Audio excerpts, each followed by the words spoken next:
हरे कृष्ण सबको। मैं जयंत सिंह आज आपके बीच कुछ शेयर करने आया हूँ। बहुत सारे लोगों के मन में एक कॉमन क्वेश्चन है, स्पेशली मेरे स्टूडेंट्स, कुछ मेरे कलीग्स एंड कुछ रिलेटिव्स भी, सब एक ही बात पूछ रहे हैं कि भाई ये ट्रांजिशन क्यों, ऐसे बड़े सिस्टम से, ब्रांडेड सिस्टम से अचानक से VSI क्यों। सबके मन में एक ही क्वेश्चन है। बहुत सारे बच्चे भी पूछ रहे हैं कि सर वहाँ पर आना क्यों छोड़ दिया। बाकी लोग पूछ रहे हैं कि ऐसे वेल सेटल्ड जॉब को छोड़ के यहाँ क्यों चले गए। 11 years आई वॉज देयर, 11 साल से था मैं उधर, वेल सेटल्ड, अच्छा खासा रेपुटेशन, फिर क्यों छोड़ दिया, फिर ये ट्रांजिशन क्यों। तो बिग क्वेश्चन। तो देखिए, इसका आंसर समझने के लिए थोड़ा आपको सुनना पड़ेगा हमारी कहानी कि हमने टीचिंग की जर्नी स्टार्ट क्यों की। 2007 to 10 का वो पीरियड जब मैं बैंगलोर में था फॉर माय मास्टर्स। 2007 से 9 में मैं मास्टर्स में था, MSc में, और लास्ट एक ईयर में बैंगलोर में रुका था फॉर जॉब पर्पस। मुझे याद है मेरे कॉलेज टाइम में मेरे बहुत सारे प्रोफेसर्स, इवन मेरी HOD भी कहा करती थी कि तुम्हारा एक्सप्लेनेशन बहुत अच्छा है, तुम्हारा प्रेजेंटेशन बहुत अच्छा है। मुझे याद है जब मैं सेमिनार दिया करता था तो मेरी HOD आया करती थी, पीछे बैठा करती थी और वो कहती थी कि तुम्हारा सेमिनार है इसलिए मैं आई। मेरे कुछ प्रोफेसर्स भी मेरे प्रेजेंटेशन में ज़रूर आते थे और वो कहते थे कि because it's your presentation so I am here. अच्छा लगता था इसे सुन करके। नॉट ओनली दैट, मुझे याद है मेरे दोस्त लोग भी, मेरे जो क्लासमेट्स थे, वो भी अपने सेमिनार के पहले मेरे पास आते थे और कहते थे भाई ये टॉपिक थोड़ा एक्सप्लेन कर दो, हमारा सेमिनार है, तो तुम तो बहुत अच्छा एक्सप्लेन करते हो सेमिनार में, मेरा भी थोड़ा हेल्प कर दो, मेरा भी कल सेमिनार है। तो जो भी मेरे को समझ में आता था मैं उनको हेल्प किया करता था। इवन मुझे याद है, आई थिंक मेरे फर्स्ट जॉब जो मैंने 2010 में ज्वाइन किया था, तो मेरा जो फर्स्ट वर्क प्लेस था, फर्स्ट कॉर्पोरेट जॉब, वहाँ पर किसी फन इवेंट में जब एक बार मैं एक जोक सुना रहा था तो मेरे कलीग्स ने कहा भी कि क्या तुम कोई थिएटर करते थे। मैंने कहा थिएटर क्यों भाई, ऐसा क्यों कहा। तो उन लोगों ने कहा कि नहीं तेरा एक्सप्रेशन बहुत अच्छा है, इसलिए हमें लगा कि थिएटर करता था क्या। हमने कहा थिएटर तो कभी नहीं किया भाई, जो है वो है। सो इवन इफ ऐसे कॉम्प्लीमेंट्स दिए थे लोगों ने कि प्रेजेंटेशन अच्छा है, एक्सप्लेन अच्छा करते हो, किसी ने तो कह दिया थिएटर में काम करते हो, जो भी है, बट इन चीज़ों से कभी मैं इतना मोटिवेट नहीं हुआ कि yes I want to be teacher. हाँ, मेरे कुछ सीनियर्स ने, इवन कुछ जूनियर्स ने भी कहा था भाई आप टीचिंग स्टार्ट कर दो तो हमारा बड़ा हेल्प होगा और स्टूडेंट का हेल्प होगा, उनको अच्छे से पढ़ाएंगे आप। मैंने कहा भाई संसार में मैं सब काम करूँगा, ये काम क्यों नहीं करूँ। उन्होंने कहा क्यों। तो मैंने कहा देखो भाई, हमने देखा है अपने स्टूडेंट लाइफ में कि क्लास में लोग टीचर्स का बहुत मजाक उड़ाते हैं, कमेंट करते हैं, मस्ती करते हैं, टीचर का जोक उड़ाते हैं, ये काम हमसे ना होगा। बट अब ट्रांजिशन आया इन 2011 जब मैंने टेम्पररी सोच करके एक जगह पर टीचिंग स्टार्ट किया। सोचा था बस 1 साल के लिए पढ़ाऊंगा। वो था हमारा टीचिंग जर्नी का, कह सकते हैं, फर्स्ट इंस्टीट्यूट जो एक रेसिडेंशियल स्कूल के कोलैबोरेशन में चलता था। तो वहाँ मतलब हमें वहाँ पे रहना भी पड़ता था। तो मुझे याद है एक दिन मैं शाम को प्रैक्टिस क्लास लेने गया क्लास में। आसपास के क्लासेस में बच्चे सेल्फ प्रैक्टिस कर रहे थे। तो जब मैं माइक पे बोल रहा था वाइल टीचिंग, तो बच्चों ने सुना होगा कि मैं पढ़ा रहा हूँ। तो बगल की क्लास से कुछ बच्चे आए, सर क्या हम बैठ जाएं। मैंने कहा ठीक है बैठ जाओ। फिर कुछ बच्चे और आए, उन्होंने भी कहा सर बैठ जाएं। ठीक है बैठ जाओ। धीरे धीरे पूरा क्लासरूम फिल हो गया। ठीक है, no issue.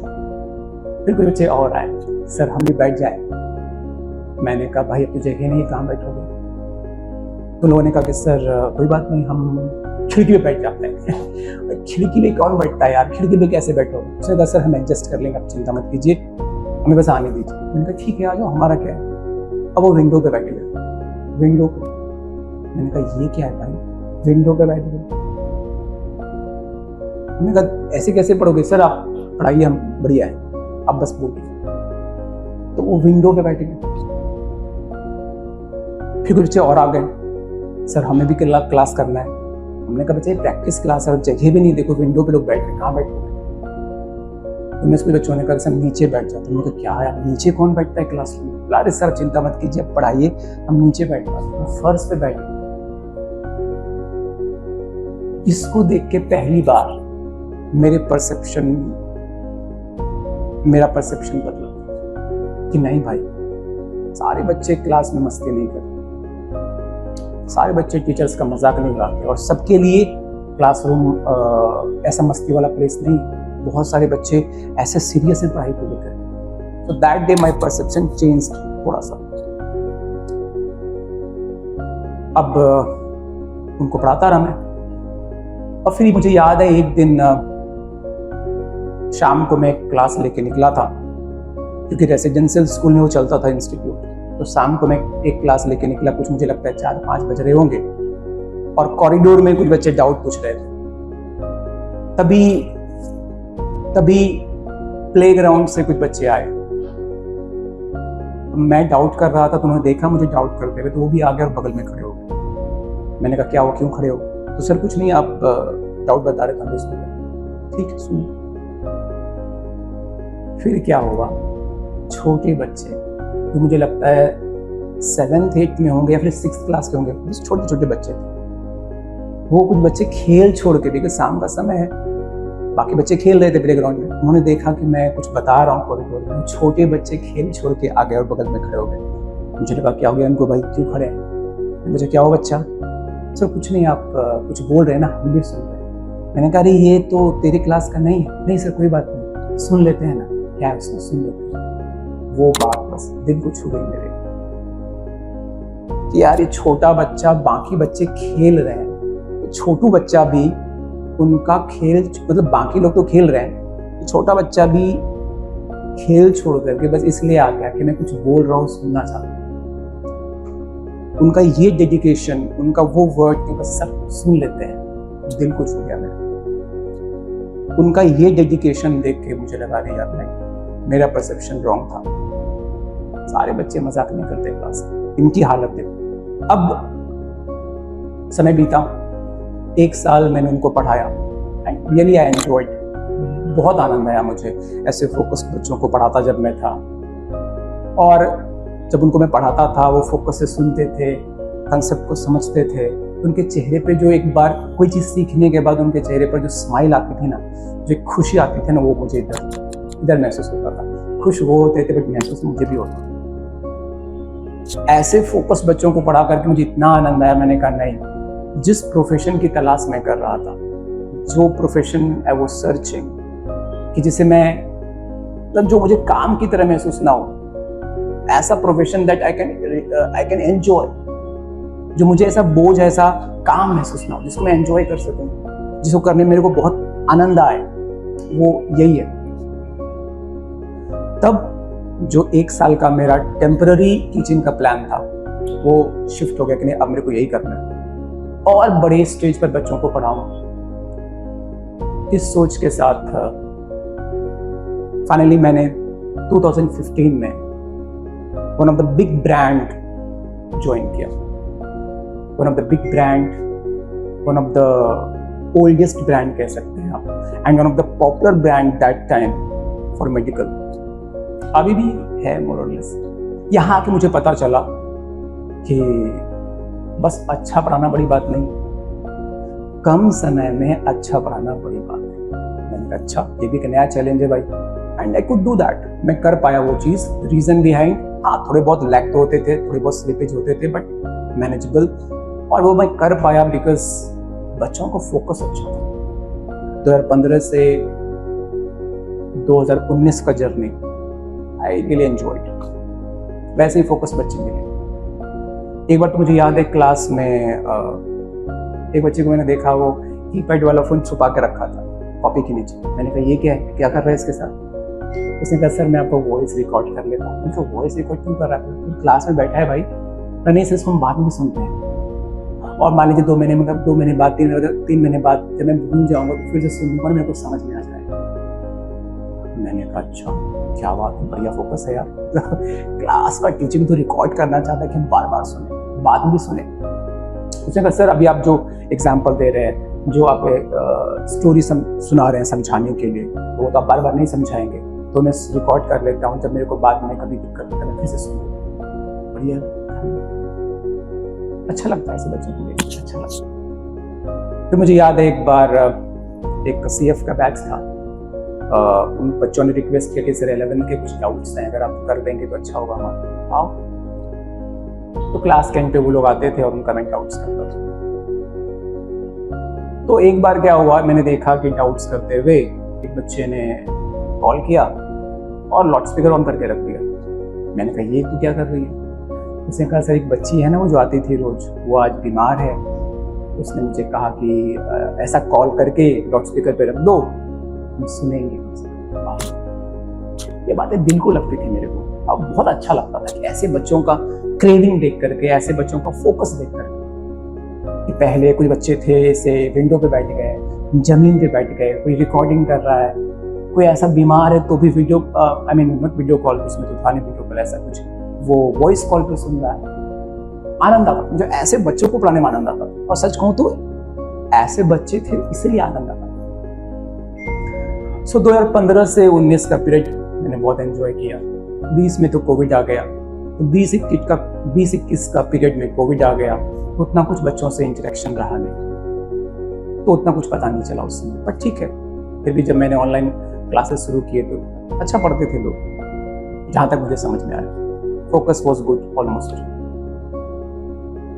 After Covid period, जब 2022 से प्रॉपर ऑफलाइन क्लासेस स्टार्ट, तो मैंने देखा कि कुछ तो चेंज हुआ है। बिकॉज कुछ बच्चे आउट ऑफ फोकस थे, बट कुछ बच्चे थे, ज्यादा नहीं, कुछ बच्चे आउट ऑफ फोकस थे। मुझे याद है मैं क्लास में पढ़ाते पढ़ाते उनको जगाता था, अरे भाई किधर हो, जाग जाओ, जागो भाई। उनको जगाता था फिर पढ़ाता था। बट क्योंकि क्लास में ऐसे बच्चों का नंबर कम है तो मैनेजेबल था। क्योंकि देखिए मैनेज करना पड़ता है। अब बड़े सिस्टम में आपके पास टाइम का फ्रीडम ज़्यादा होता नहीं, you have limited restricted time, उसी में करना पड़ता है। तो आई कुड मैनेज क्योंकि बच्चों का फोकस अच्छा था। लेकिन 23 से कहानी बदली। 23-24 मुझे याद है, ऐसे बच्चों का नंबर बढ़ गया। अब ऐसे बच्चे ज्यादा हैं। अब क्लास में अगर जगाएंगे तो जगाने में मेरा समय चला जाना है, और ना जगाऊं तो पढ़ाऊं कैसे?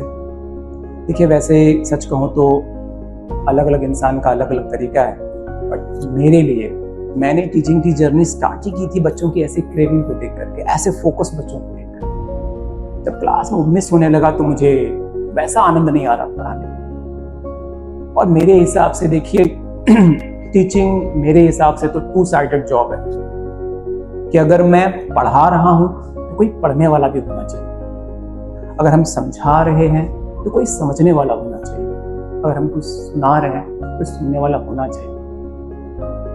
अब कोई सुन नहीं रहा, बच्चे क्लास में हैं but mentally they are absent, तो दिख रहा है उनका फोकस क्लास में नहीं, बस आंखें खुली एक बंदा गायब है। तो क्लास में जब आधे बच्चे गायब हैं, ऐसे हालत में मैं तो नहीं पढ़ा सकता, मैं नहीं पढ़ा सकता। मैं ऐसे उनको छोड़ के अगर मैं पढ़ाऊँ तो नहीं किसको पढ़ाया? आधे बच्चों को पढ़ाने में क्लास में नहीं पढ़ाता। वो जो बच्चे आउट ऑफ फोकस हैं वो भी हमारे स्टूडेंट हैं।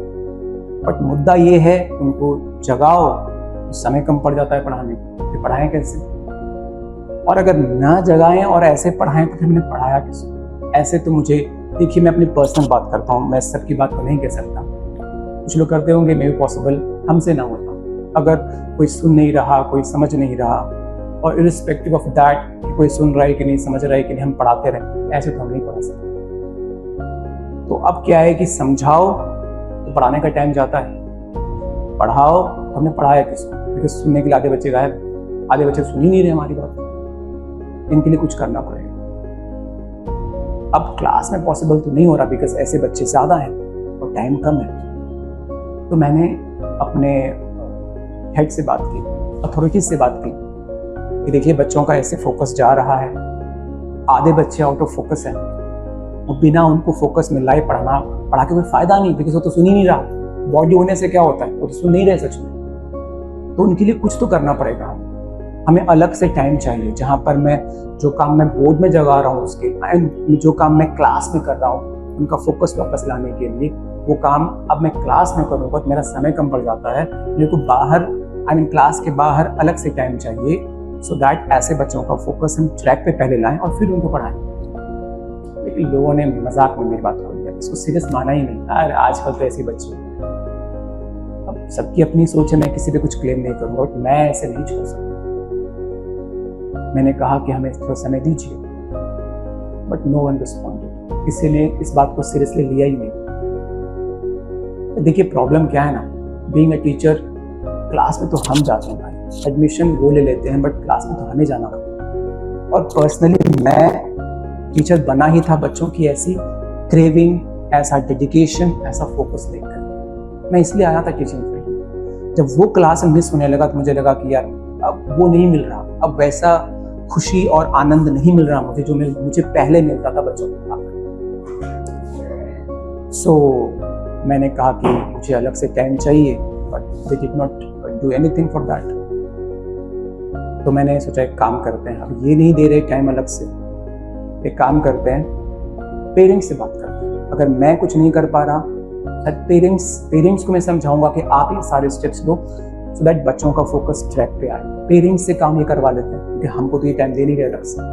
अथॉरिटीज से फिर से बात की, मेरे को पेरेंट्स से एक मीटिंग करना है, मेरा एक पेरेंट्स से मीटिंग अरेंज कीजिए। मैं पेरेंट्स को समझाऊंगा कि आप कैसे बच्चों का फोकस ट्रैक पे लाने में हेल्प कर सकते हैं। उनको ही समझा देता हूँ, वो कुछ कर पाएंगे, लेकिन कुछ तो करना पड़ेगा। लेकिन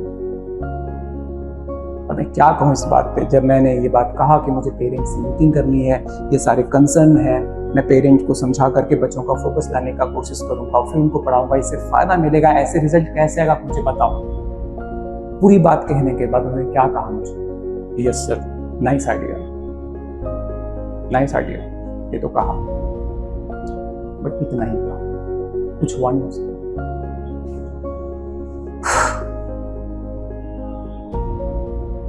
प्रॉब्लम ये है, देखिए मैं सब पे नहीं कहूँगा, मैं अपनी पर्सनल बात कह रहा हूँ। ऐसे आउट ऑफ फोकस बच्चों को मैं नहीं पढ़ा पाता, बिकॉज मेरे को लगता है फिर हम पढ़ाई किसको करें, सुन ही कौन रहा है। फिर जब मैंने देखा कि सिस्टम ने कुछ नहीं किया, तो मैंने सोचा मुझे ही कुछ करना पड़ेगा।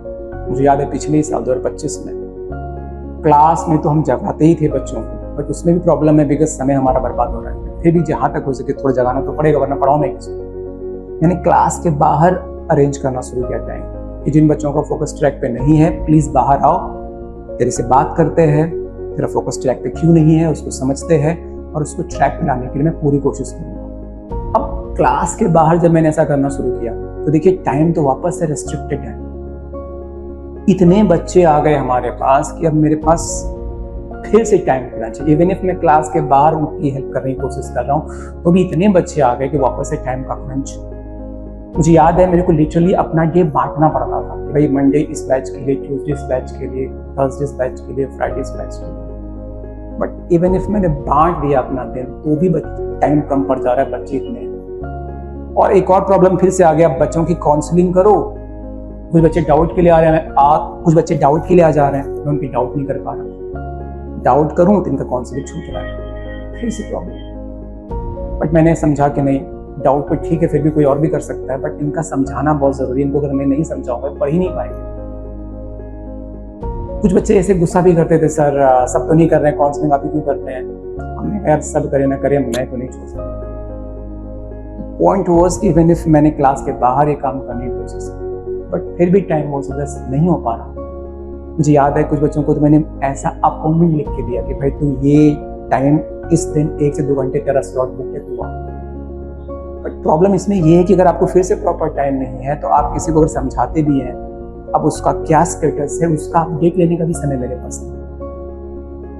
तो मैंने महसूस किया कि ऐसे भी नहीं हो रहा यार, फिर से टाइम कम पड़ जा रहा है, बिकॉज अनलेस कि हम एक प्रॉपर प्लान में ऐसा ना करें तो हम अच्छे से नहीं कर सकते। बट ठीक है, फिर भी मैंने बहुत लोगों की हेल्प करने की कोशिश की, बहुत बच्चों का फोकस आया भी ट्रैक पर। ऐसी हालत में बहुत ही सफोकेशन महसूस करने लगा। सफोकेशन बिकॉज भाई चाह की भी हेल्प नहीं कर सकता और इनको ऐसे बर्बाद होते देख भी नहीं सकता।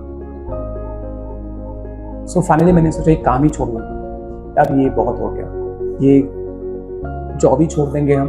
मैंने फ्रस्ट्रेट होकर कई बार अपने डिपार्टमेंट में भी अपने हेड के सामने भी कहा है, इस चीज़ को कहा है, उनको पता होगा। क्लास में मैंने कई बार कहा है कि ये जॉब लंबा ना चलेगा मेरे से, 1-2 साल मैंने छोड़ दिया क्योंकि मेरे से हो नहीं रहा। ऐसे में बच्चों को ज़रूरत है समझाने की और मेरे पास टाइम ही नहीं मिल पा रहा है इनको समझाने की, तो क्या फ़ायदा, ऐसे तो हमसे ना चल रहा भाई। देखिए, हमने जीवन में जो किया है ना, बहुत दिल से किया। काम चलाओ जीवन मैंने जिया ही नहीं आज तक, जो किया दिल से किया। और ऐसे जब बच्चे फोकस में ना हो और मैं पढ़ाऊँ, मुझे फॉर्मेलिटी फील आती है, किसको मैंने पढ़ाया, इट्स जस्ट ए फॉर्मेलिटी। बच्चों को फोकस की ज़रूरत है, बच्चों को हेल्प की ज़रूरत है। हम क्लास के बाहर भी उनकी हेल्प नहीं कर पा रहे, बिकॉज प्रॉपर प्लान वे में, तो जब तक प्लान स्ट्रक्चर नहीं, आप कैसे हेल्प करेंगे? तो मुझे एक सफोकेशन महसूस होने लगा सिस्टम, यार ऐसे तो नहीं चलेगा। गांव जाऊंगा, अपना एक छोटा सा सेटअप बनाऊंगा और वहां अपने हिसाब से बच्चों को समझाऊंगा, नो प्रेशर। ऐसा आई हैड अ प्लान। तभी मुझे याद है एक दिन रवि सर ने मुझे कॉल किया, रिसेंटली कुछ दिन पहले की बात है, मैं कुछ दिन तो नहीं बोलूँगा, कुछ महीने पहले की बात, कुछ महीने भी नहीं कह सकता। रिसेंटली रवि सर ने मुझे फ़ोन किया, मैं ट्रेन पे था उस समय। Sir, we have a plan of this, we have a plan of BSI। हमने एक नया सिस्टम के बारे में सोचा, एक नया सिस्टम नहीं बोलना चाहिए, हमने एक नया सेटअप के बारे में सोचा। तो ऐसा मेरा प्लान था कि हम 2 साल में छोड़ देंगे सब कुछ।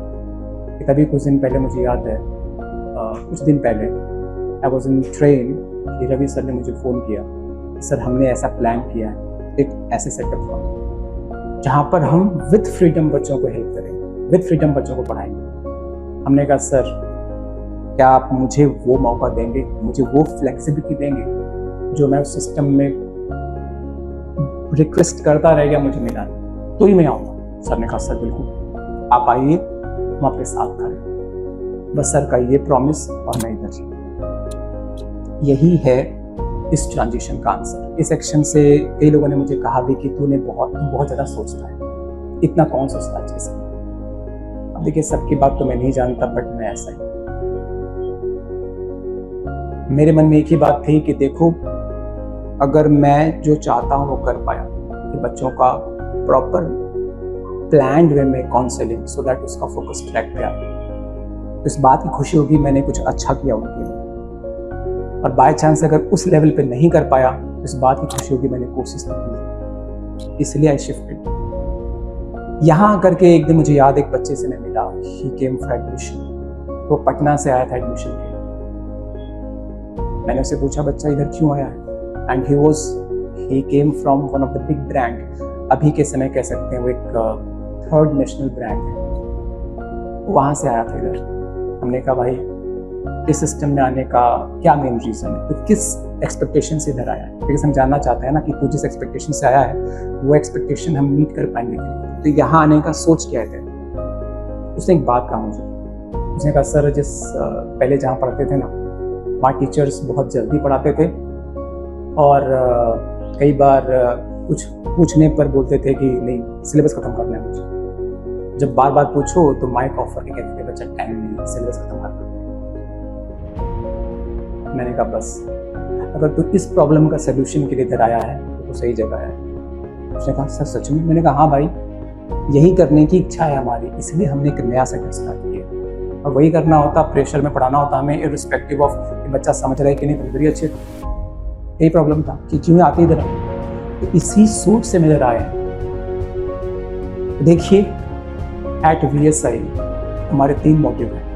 पहला, एक ऐसा क्लासरूम प्रोवाइड करना बच्चों को जहाँ teachers with less restriction, with ज़्यादा freedom and flexibility, with less time crunch, ऐसा टाइम का प्रेशर महसूस ना करे, विथ मोर फ्लेक्सिबिलिटी बच्चों के लिए पढ़ाएं, बच्चों के लिए पढ़ाएं। जहाँ पर टीचिंग बस सिलेबस कंप्लीशन ना हो, टीचिंग सच में कीजिए बच्चों के लिए। ये फर्स्ट मोटिव। सेकंड मोटिव, वैसे बच्चे जिनका फोकस ट्रैक पे नहीं है उनके लिए प्लान्ड वे में एक काउंसलिंग सेटअप प्रोवाइड करना, सो दैट पहले उनका हम फोकस ट्रैक पे लाएं फिर उनको पढ़ाएं।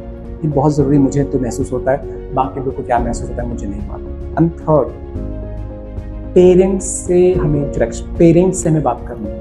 थर्ड, पेरेंट्स को भी समझाना है हमें कि आप कैसे बच्चे के इस जर्नी में पॉजिटिव रोल प्ले कर सकते हैं। पॉजिटिव इन द सेंस मैं ये कहना चाहता हूँ यहाँ पर बेसिकली, कई बार पेरेंट्स अनजाने ही सही कुछ ऐसे एक्शंस लेते हैं जैसे कि बच्चा परेशान हो जाए, वो हमारे पास आके कहता है। अभी परेशान बच्चा कैसे फाइट कर सकता है कॉम्पिटिशन में, कैसे पढ़ सकता है, कैसे लड़ सकता है। तो पेरेंट्स से मेरे को हमें प्रॉपर बात करनी है। हम एक ऐसा पीटीएम डिज़ाइन करना चाहते हैं जो कि सच में कुछ वर्कफुल हो, बस दिखाने को ना, जहाँ पर हम पेरेंट्स से मिलकर उनको गाइड करेंगे, उनको समझाएंगे कि आप कैसे पॉजिटिव वे में और इफेक्टिव वे में बच्चों को सपोर्ट कर सकते हैं। इस 3 मोटिव के साथ वी आर हियर।